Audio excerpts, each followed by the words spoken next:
I'm just going to preface the rest of my statements by saying the county redistricting was the worst case of political gerrymandering I have ever seen. Would you guys agree with that? Yes. All right, we're on the same page. I think that, we started out, trying to decide which map which map we in the Verde Valley supported. And the result of that discussion was a support of map C. Now, map C gave the highest probability of 2 supervisors being elected that actually lived in the Verde Valley.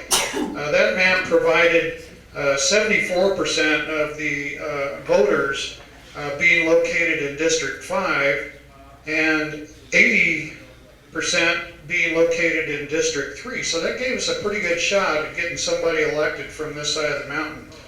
Map A on the alternative, and I know that initially Dorr supported that map.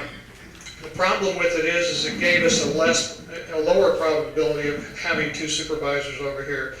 That one provided 63% of the voters were located in District 4, so it actually reduced that 74%, almost 10%.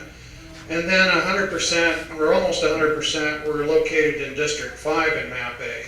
So it reduced the probability. The other problem with Map A is that, I'll show this district right here in Map A.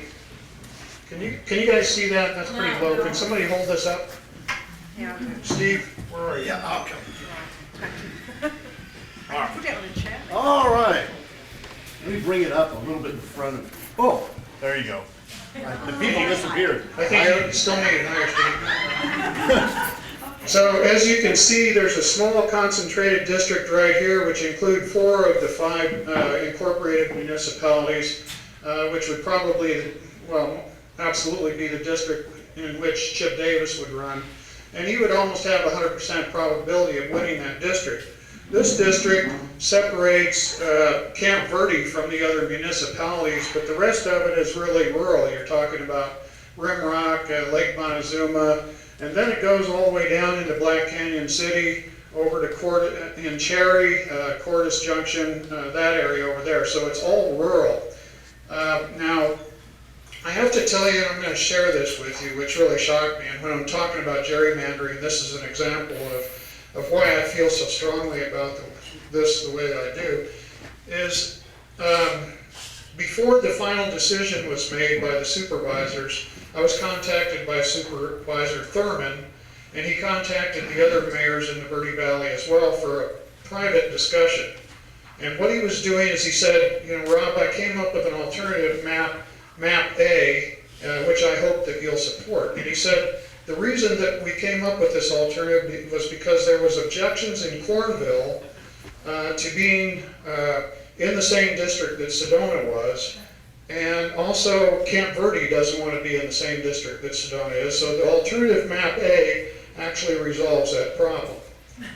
And I had heard that the Cornville Community Association, within probably the week prior to that, had actually voted to support map C.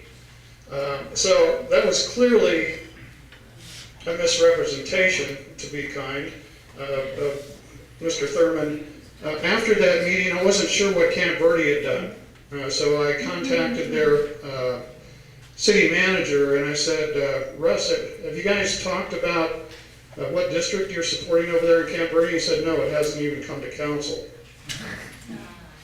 So I said, would it be possible that you could get it on the agenda and have the council discuss it?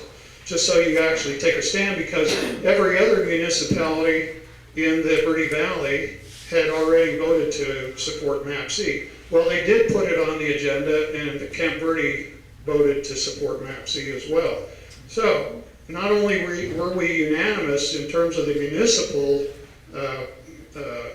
cities and towns in the Verde Valley, also the unincorporated communities, including Cornville and Beaver Creek, Lake Montezuma Association, voted to support map C. So the representation by Supervisor Thurman was completely erroneous. Just shortly, I think it was a week later or something like that, Vice Mayor Hamilton and I attended an intergovernmental meeting over in Clarkdale. And at that meeting, at the end of the meeting, the Vice Mayor of Clarkdale said, I need to make an announcement and disclose this.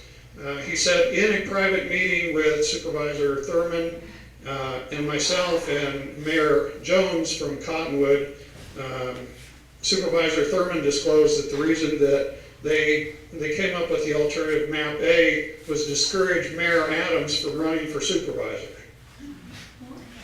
Now, I can't even believe he said that. You know, I mean, but you know, I mean, so the gerrymandering, the thing is that the supervisors are the ones that are the most likely to benefit the greatest from this decision, are the ones that make the decision. So, you know, they have made the decision, and I think that decision is probably going to move forward. I think our only chance of possibly overturning this is finding some kind of legal reason to do so.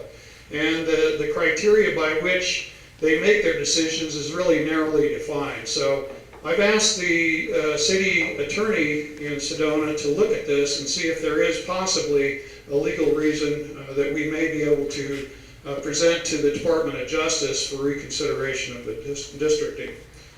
But that's kind of where we're at, folks. I think we're stuck with it. It's very highly likely that we're going to have one supervisor representing the Verde Valley on the Board of Supervisors of 5 members, and I think that's a travesty.